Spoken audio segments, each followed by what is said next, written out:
Une petite pièce étouffante. Une femme au sol, immobile. 2 enfants de 2 ans. S'agenouillent près d'elle, leurs petites mains la secouant désespérément. « Maman, réveille-toi » s'écrie l'un, la voix brisée par les sanglots. « Maman, ne dors pas » gémit l'autre, tirant sur son panne. Leurs cris résonnent dans la pièce vide, se cognant contre les murs fissurés comme un écho de désespoir. Dans leur panique, l'un d'eux saisit un vieux téléphone, appuie au hasard sur les touches. Le bip retentit. Un appel est lancé. Mais vers qui? Et si, ce soir-là, ce cri avait traversé la ville pour bouleverser un destin bien plus grand que le leur. Bienvenue à tous. Merci de vous joindre à nous pour cette histoire émouvante. N'hésitez pas à vous abonner et à partager dans les commentaires d'où vous la suivez. Sous le soleil implacable de Surulré, un quartier grouillant de vie à Lagos. Le toit en tôle ondulé d'un petit appartement d'une pièce vibrait comme un tambour sous la chaleur. À l'intérieur, l'air était épais, saturé d'une odeur de kérosène provenant d'un réchaud rouillé posé dans un coin.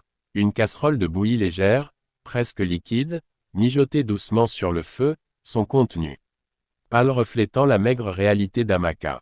C'était le seul repas qu'elle pouvait offrir ce jour-là à ses jumelles de 2 ans, chez Homme et Chiomin, dont les rires innocents résonnaient. Malgré la dureté de leur monde, Amaka, 29 ans, remuait la bouillie avec des gestes lents, ses bras minces tremblant sous l'effort. Ses cheveux, tressés serrés sous un foulard usé, collaient à son front moite. Depuis des semaines, une douleur sourde lui serrait la poitrine. Un poids qu'elle attribuait à la fatigue, au stress, à la faim. Elle ne pouvait pas se permettre d'y penser. Pas maintenant, pas quand ses filles y dépendaient d'elle pour chaque bouchée, chaque sourire. Veuve depuis 1 an, après que son mari, un chauffeur de Danfo, eût été emporté par un accident de la route, Amaka portait seule le fardeau d'une vie qui semblait s'effriter un peu plus. Chaque jour, le matin, elle vendait des légumes au marché de Julegba, marchant des kilomètres sous le soleil pour économiser le prix d'un trajet en bus. La nuit, elle cousait des vêtements. Pour une voisine couturière, ses doigts piquetés par l'aiguille, pour gagner quelques nerfs supplémentaires. Chaque souhaitait pour les jumelles, un sachet de lait, un morceau de savon, une poignée de riz. Elle jeta un regard vers Shizom et Shiuma, assis sur une natte en raffia déchirée près du lit bancal. Les fillettes jouaient avec une boîte en carton vide qu'elle avait transformée en bateau en y entassant des cailloux ramassés dans la cour. Shiuma, la plus vive, agitait un bout de chiffon plié en forme de poupée, chantonnant une mélodie inventée. Bateau, bateau, va loin, gazouilla-t-elle. Shizom, plus sérieuse, empilait les cailloux avec soin, comme si chaque pierre était un trésor. Leur imagination transformait la misère en aventure et Amaka sentit une boule se former dans sa gorge. Mes anges, pensa-t-elle, vous méritez tellement plus. Elle se força à sourire, cachant la douleur qui lui brillait la poitrine. Mes petites reines, le repas sera bientôt prêt, dit-elle, sa voix douce mais fatiguée. Dans le compound, la vie suivait son cours bruyant. Dehors, des enfants criaient en jouant au football. Avec une bouteille en plastique. Une radio crachait des chansons d'afrobeat, tandis que des femmes pilaient du yam dans des mortiers. Amaka avait peu d'amis parmi les voisins.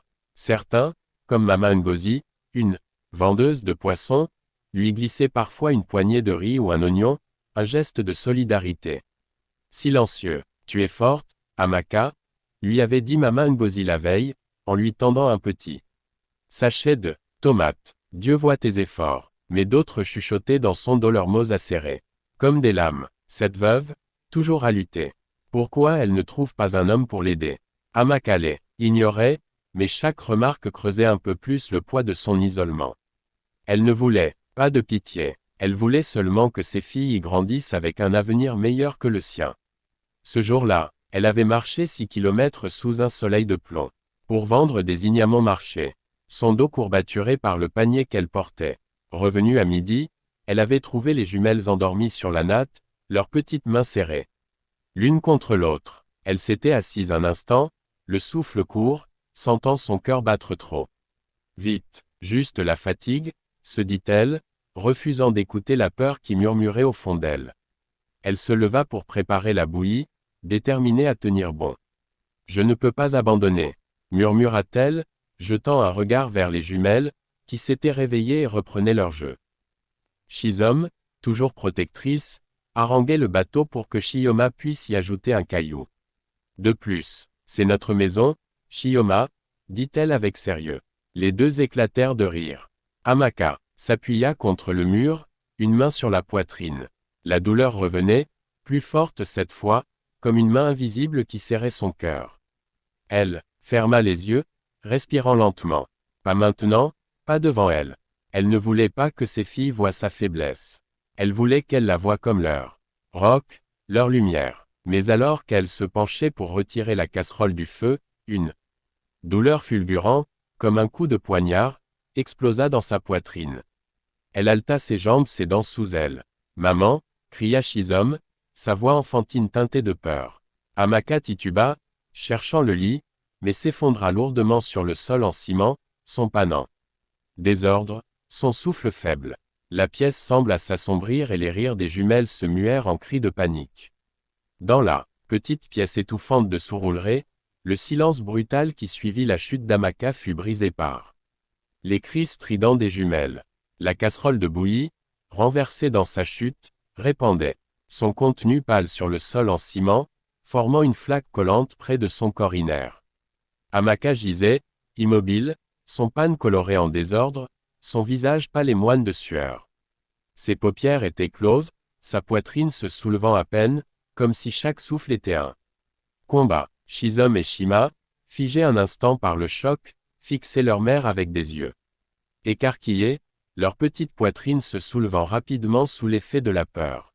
« Maman !» hurla Shizome, sa voix tremblante perçant l'air lourd. Elle rampa vers Amaka, ses petites mains tirant sur le panne de sa mère. « Maman, réveille-toi !» Shima, plus impulsive, se précipita à ses côtés, trébuchant sur la natte en raffia.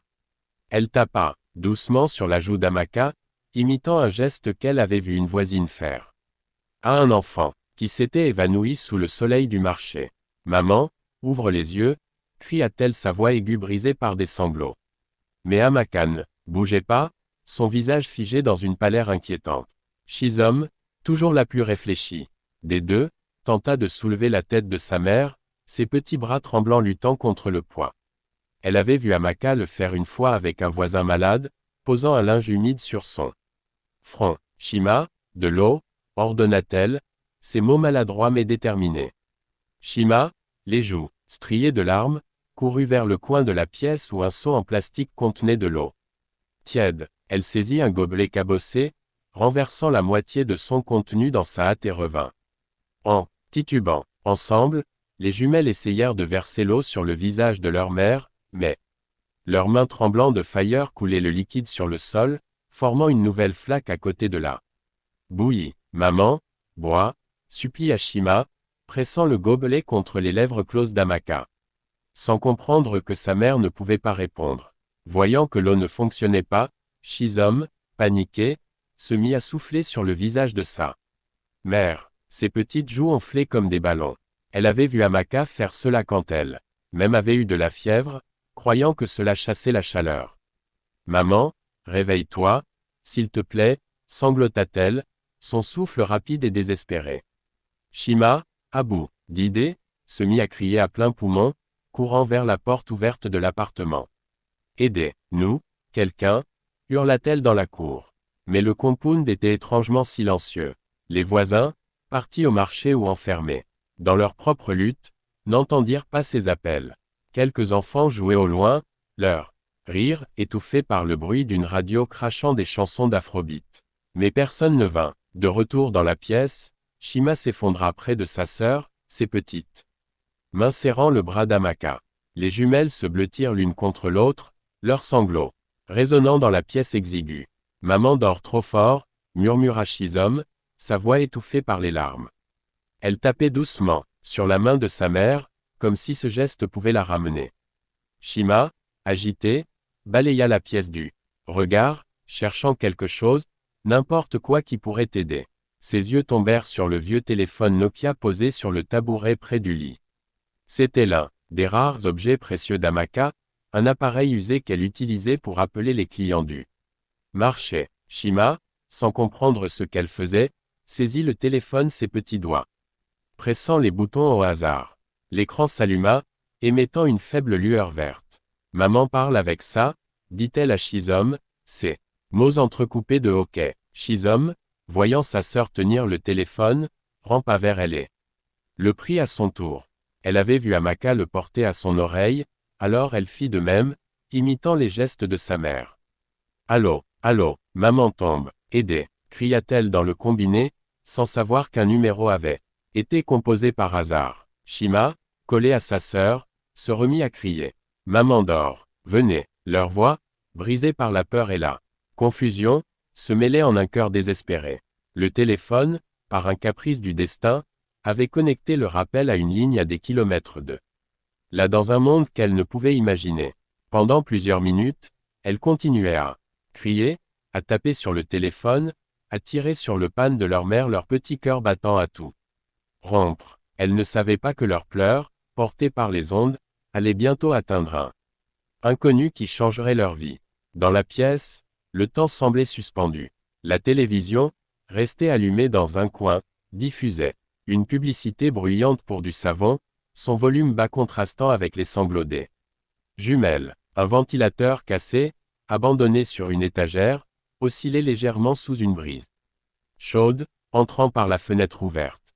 Amaka restait immobile, sa respiration si faible qu'elle semblait à peine exister. Mais Shizom et Shima, dans leur innocence et leur désespoir, refusaient d'abandonner.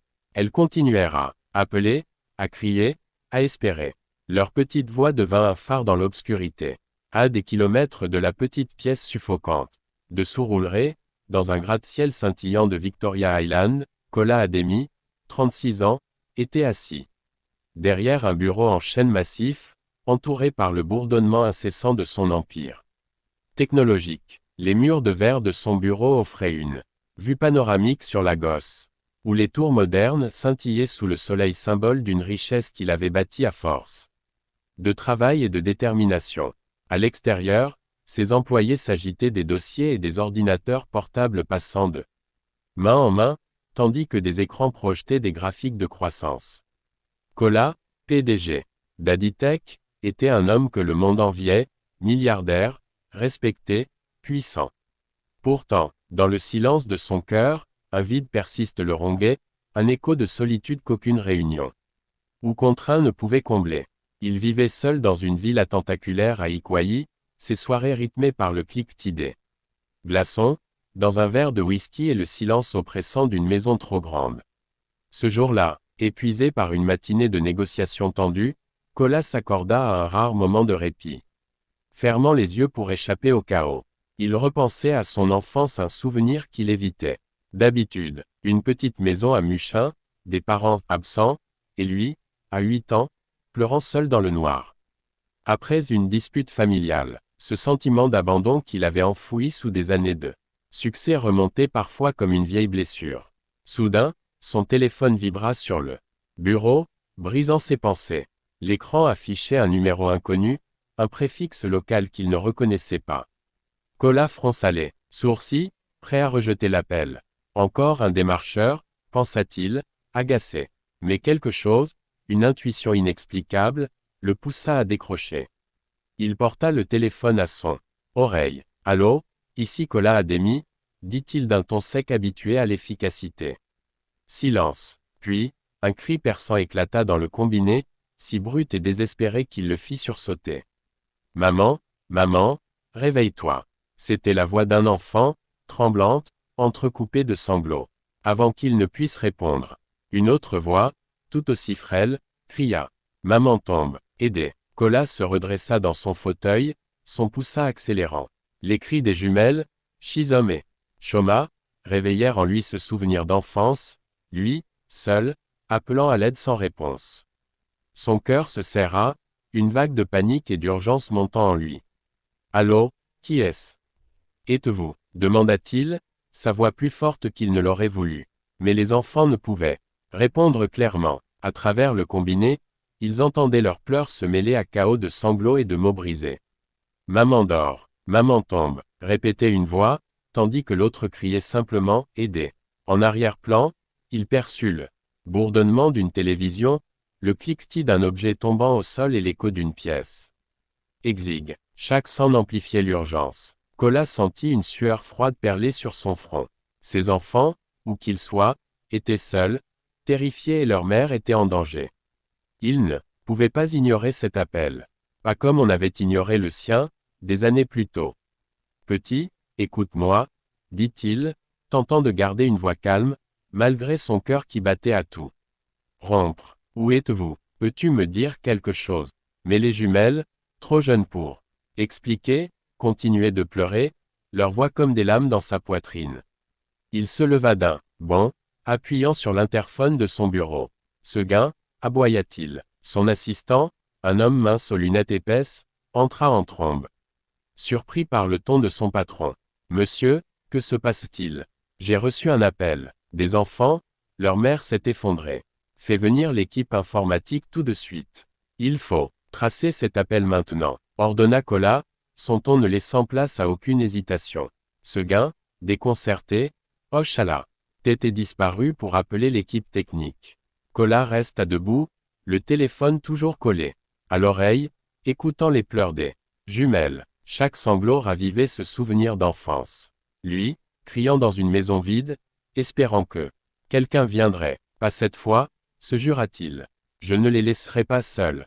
Quelques minutes plus tard, un technicien entra son ordinateur portable ouvert. Monsieur, nous avons localisé le numéro. Il vient de surrouler un petit compound près de la rue Alajimusa. Colas saisit ses clés de voiture. Posé sur le bureau, son regard déterminé. Appelez les secours, ambulance, police, tout de suite. J'y vais. Seguin, toujours sous le choc, balbutia. Monsieur, vous êtes sûr? Laissez la police s'en occuper. Mais Colas était déjà à la porte, sa voix ferme. Si je n'y vais pas, ces enfants risquent de perdre leur mère. Je ne serai pas celui qui les abandonne. Il traversa le hall de marbre d'Aditech à grandes enjambées, ses pas résonnant comme un tambour. Les employés s'écartaient, murmurant face à l'urgence inhabituelle de leur patron. Dehors, son chauffeur, Musa, un homme robuste au sourire habituellement jovial, l'attendait. Près de la Range Rover noire. Monsieur, où va-t-on? Demanda-t-il, perplexe. Surroulerai, rue Alajimusa. Vite, Musa, répondit Colas, sa voix tendue. Il s'installa à l'arrière, le téléphone toujours en main. Bien que l'appel était coupé, les cris des enfants résonnaient encore dans sa tête, comme un écho qui ne pouvait ignorer. Alors que la voiture démarrait, il composa le numéro des secours. Ici, Colas Ademi. J'ai reçu un appel de détresse d'enfants à Surrouleray. Leur mère s'est effondrée. Envoyez une ambulance à la rue Alajimusa, immédiatement. Sa voix, habituée à donner des ordres dans des salles de réunion, portait une urgence nouvelle. Presque désespéré, Musa jeta un coup d'œil dans le rétroviseur, voyant la tension sur le visage de son patron. Monsieur, des enfants, que s'est-il passé? Colas, les yeux fixés sur la vitre, murmura. Deux petites filles, peut-être des jumelles. Elles ont appelé par erreur. Leur mère est à terre. Si nous n'arrivons pas à temps. La Range Rover noire fendit aussitôt la circulation. Klaxon, cris de vendeurs ambulants, bruit de moteur. La gosse était en effervescence. Mais dans l'habitacle, le silence de Colas pesait. Ses yeux fixaient l'écran de son téléphone, où l'appel s'était terminé brutalement quelques secondes plus tôt. Le cri résonnait encore dans ses oreilles. Maman, lève-toi. Il serra les poings. Et si c'était trop tard? Musa, inquiet, jeta un coup d'œil. Dans le rétroviseur. Monsieur, on dirait que vous tremblez. Vous allez bien, ce ne sont pas mes enfants, Musa. Je ne connais même pas leur mère. Mais je sais que si je n'y vais pas, je ne me le pardonnerai jamais. La voiture accélérera sur la voie express, évitant de justesse une file de dents faux jaunes. Le cœur de Colas battait à tout rompre. Dans son esprit défilaient des images, deux petits visages trempés de larmes, une femme allongée au sol, un souffle de vie en train de s'éteindre. Après 20 minutes de route haletante, ils entraient dans une ruelle boueuse de Surrouleray. Des maisons délabrées, aux murs défraîchis, s'alignaient. Devant l'une d'elles, une petite foule s'était déjà formée. Une ambulance stationnée, gyrophares allumés. Colas sortit de la voiture avant même qu'elle ne s'arrête complètement. Ses chaussures de ville s'enfoncèrent dans la boue, mais il n'y prêta pas attention. Il fendit la foule. Où sont-ils? Où est la femme? Demanda-t-il d'une voix qui portait. Une voisine? Un bébé? Au dos, pointa la porte ouverte d'un appartement. Là-bas, monsieur, les enfants crient depuis tout à l'heure. Colas entra dans la pièce étroite. L'air était saturé de chaleur et d'angoisse. Sur le sol, une femme gisait, inconsciente, son pain de travers, la peau moite. À ses côtés, deux petits enfants pleuraient à s'en briser la voix, agrippèrent à son corps. L'un d'eux, une fillette, serrait encore un vieux téléphone Nokia dans ses mains tremblantes. Colas sentit sa gorge se nouer. Ils sont si petits. Il s'accroupit, posa une main ferme mais douce sur l'épaule de Chisholm. Chut, je suis là. Votre maman va être aidée. Les paramédics arrivaient en trombe avec une civière. Elle respire encore, annonça l'un d'eux. Pouls faible, mais présent. On doit la transporter immédiatement. Shima et Kata ensemble au plus fort encore quand ils essayèrent de soulever sa mère. Elle se jeta sur le brancard. Non, maman. Colas, le cœur brisé, la prit dans ses bras, ainsi que sa sœur. Les petits s'accrochèrent à lui de toute leur force, comme s'il avait trouvé leur dernier refuge. C'est bon, mes anges, vous avez fait quelque chose d'incroyable aujourd'hui. Grâce à vous, votre maman sera sauvée. Leur petit corps tremblait contre le sien. Colas, milliardaire habitué aux contrats et aux chiffres, se surprit à murmurer d'une voix émue qu'il ne reconnaissait pas lui-même. Vous n'êtes plus seul, pas tant que je suis là. La civière fut emportée vers l'ambulance. Colas suivit, les deux enfants toujours collés à lui. La sirène retentit, déchirant l'air de la ruelle. Les voisins regardaient, certains faisaient des signes de croix. À ce moment-là, Colas sut, sa vie venait de basculer.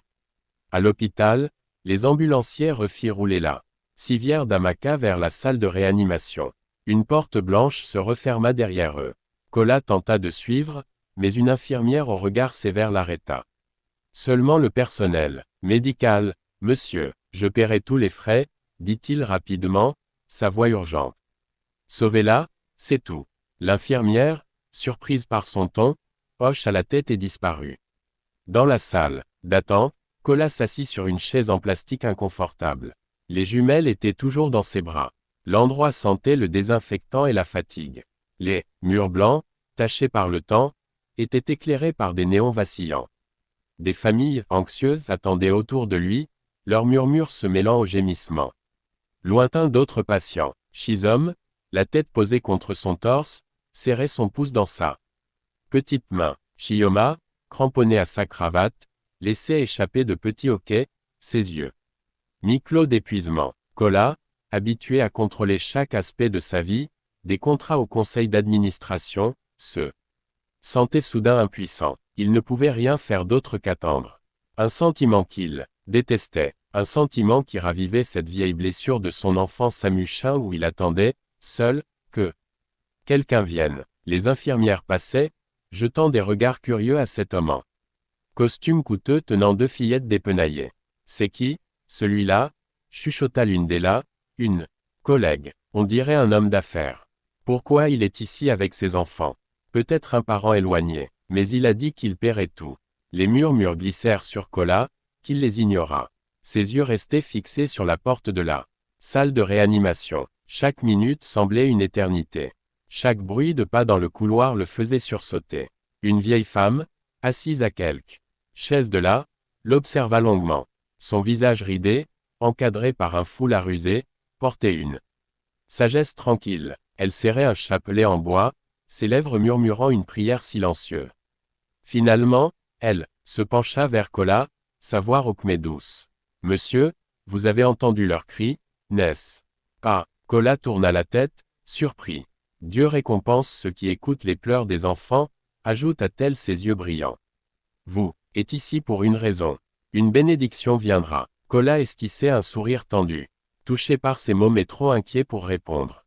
Il baissa, les yeux sur les jumelles, désormais endormies contre lui. Une chaleur étrange envahit sa poitrine. Ces petites filles, qu'il ne connaissait pas il y a une heure, s'accrochaient à lui comme s'il était leur monde. Les heures s'étiraient interminables. Enfin, un médecin émergea, ôtant ses gants. Colas se leva d'un bond, le cœur battant. « Comment va-t-elle » demanda-t-il sa voix rocailleuse. Le médecin, un homme fatigué aux lunettes épais, répondit. Elle est stable pour l'instant. Crise cardiaque. Très grave, mais les secours sont arrivés juste à temps. Encore 10 minutes et elle n'aurait peut-être pas survécu. Kola exhala, ses épaules s'affaissant de soulagement. Il baissa les yeux sur Shizome et Shioma, toujours endormis et murmura. Vous l'avez fait, vous avez sauvé votre maman. Le médecin observa les fillettes, puis Kola. Vous êtes de la famille. Kola hésita, il serra les jumelles un peu plus fort. Non, mais je suis responsable d'elle maintenant. Le médecin hocha la tête, sans poser plus de questions. Elle sera transférée en salle d'observation. Vous pourrez la voir quand elle se réveillera. Kola acquiesça. Il reprit place sur la chaise, les jumelles pesant doucement contre lui. Quelques heures plus tard, dans une salle d'observation faiblement éclairée, Amaka ouvrit les yeux. La lumière des néons lui brûlait les rétines. Une douleur sourde pulsait dans sa poitrine. Un masque à oxygène couvrait son visage. Des bips réguliers résonnaient autour d'elle. Elle tourna la tête, confus. Ses yeux tombèrent sur ses jumelles. Elle dormait sur 2 chaises rapprochées, blottie contre un homme en costume. Ses filles, ses anges, Shizome, Shioma, murmura-t-elle, sa voix faible et brisée. Kola se redressa, immédiatement son regard s'adoucissant. Elles vont bien, dit-il doucement, posant une main rassurante sur l'épaule de Shizome. Elles ont crié pour vous, elles ont appelé à l'aide et l'aide est venue. Amaka a cligné à ses yeux ses pensées embrouillées. Qui êtes-vous demanda-t-elle sa voix tremblante. Kola hésita, puis il esquissa un sourire. Kola a démis, l'homme que vos filles ont appelé par erreur. Amaka fronça les sourcils, une vague de honte la submerge. Elle était là, faible, vulnérable, devant un inconnu qui semblait venir d'un autre monde. Mais ses yeux se posèrent sur ses filles. Leurs petites mains serraient la chemise de cet homme. Des larmes roulèrent sur ses joues. Elles m'ont sauvée, murmura-t-elle, sa voix brisée par l'émotion. Kola hocha la tête, son regard empreint d'admiration. Oui, votre petite fille a appuyé sur mon numéro. Elle a crié jusqu'à ce que je vienne. Si elle n'avait pas, sa voix s'éteignit, chargée d'un poids qu'il ne pouvait exprimer. Amaka couvrit son visage. D'une main tremblante, des sanglots silencieux secouaient son corps. Mon Dieu, mes bébés, mes petits anges. Elle regarda Kola, ses yeux pleins de gratitude mais aussi de méfiance. Pourquoi êtes-vous venu? Vous ne nous connaissez pas. Kola la fixa, sa voix ferme et douce. Je ne pouvais pas ignorer leurs cris. Certains appellent, on ne les questionne pas. On y répond. Un silence s'installa, seulement brisé par la respiration des jumelles endormies. Amaka sentit une chaleur inattendue dans sa poitrine, mais aussi une peur. Cet homme, si différent d'elle, que voulait-il vraiment? Les jours qui suivirent le réveil d'Amaka à l'hôpital furent un mélange de soulagement et d'incertitude. Les médecins, après avoir stabilisé son état, lui donnaient des instructions strictes. Repos, alimentation équilibrée, éviter le stress. Amaka écouta en silence un sourire amer aux lèvres. Repos, nutrition, dans son monde, ces mots semblaient des luxes inaccessibles. Pourtant, chaque jour, Kola Ademi revenait. Il apportait des paniers de nourriture, du riz, des ignames, du poisson frais, des vêtements neufs pour les jumelles. Il jouait avec Shizome et Shioma dans la salle d'hôpital. Il leur apprenait à empiler des blocs en plastique, à dessiner des soleils maladroits sur des bouts de papier. Les fillettes désormais l'appelaient avec le Kola. Leurs petits visages s'illuminaient dès qu'il entrait. Amaka l'observait, partagé entre gratitude et méfiance. Pourquoi un homme comme lui, riche et puissant, s'attardait-il auprès d'une veuve comme elle? Elle est riche, ne reste pas pour des gens comme nous. Une semaine plus tard, Amaka fut autorisée à rentrer chez elle. La sortie de l'hôpital fut un moment étrange, presque irréel. Kola assista pour les ramener à Surulere dans sa Range Rover. Amaka protesta, gênée. Je peux prendre un d'enfant, murmura-t-elle. Mais Kola secoua la tête, un sourire doux mais ferme. Laissez-moi faire ça pour elle, dit-il, désignant les jumelles qui sautaient d'excitation à l'idée de monter dans la grande voiture. Amaka céda, le cœur lourd, ses pensées tournées vers la petite pièce qu'elle appelait maison. Comment pouvait-elle laisser cet homme voir l'étendue de leur misère? Le trajet fut silencieux. Seuls les babillages joyeux de Shizom et Shuma rompaient le calme. Elle pointait par la vitre les Moto Okada et les vendeurs de manga. Kola, assis à l'arrière avec elle, jouait à un jeu de devinette. Il riait à l'arrière. Amaka, à l'avant à côté de Musa, regardait droit devant. Ses mains serraient nerveusement son pain. Elle se sentait vulnérable, exposée. Cet homme avait vu sa faiblesse à l'hôpital. Mais voir sa maison, ses murs fissurés, son toit qui fuyait, ce serait une autre humiliation. Lorsqu'il arrivait dans la rue à l'étroite du compound, une foule de voisins s'était déjà rassemblée, attirés par la vue de la Range Rover rutilante. Des murmures s'élevèrent, acérés comme des lames. C'est qui, cet homme riche? Chuchota une femme. Amaka a trouvé un bienfaiteur. Elle a de la chance. Une autre, plus méfiante, ajouta. Hachem, les hommes comme ça, ils veulent toujours quelque chose. Amaka sentit ses joues s'enflammer. Elle descendit de la voiture, tenant la main de Shizom. Shiyoma courut vers Kola, tirant sur sa manche. Uncle Kola, viens voir notre maison. Gazouilla-t-elle. Son sourire innocent contrastait avec la tension d'Amaka. À la porte de la petite pièce, Amaka hésita, son cœur battant. Le battant en bois était à moitié dégondé. La peinture écaillée révélait des années de négligence. Vous n'avez pas besoin d'entrer, murmura-t-elle, évitant son regard. C'est qui? Mais Kola, tenant Shoma dans ses bras, secoua la tête. J'aimerais voir où vivent ces petites héroïnes, dit-il doucement. Son ton était dénué de jugement. À contre-cœur, Amaka poussa la porte. L'intérieur exigu se dévoila. Le sol en ciment était encore taché par la bouillie inversée. Là, Nathan raffia déchiré occupait le centre. Si vous avez bien aimé l'histoire, abonnez-vous pour la deuxième partie.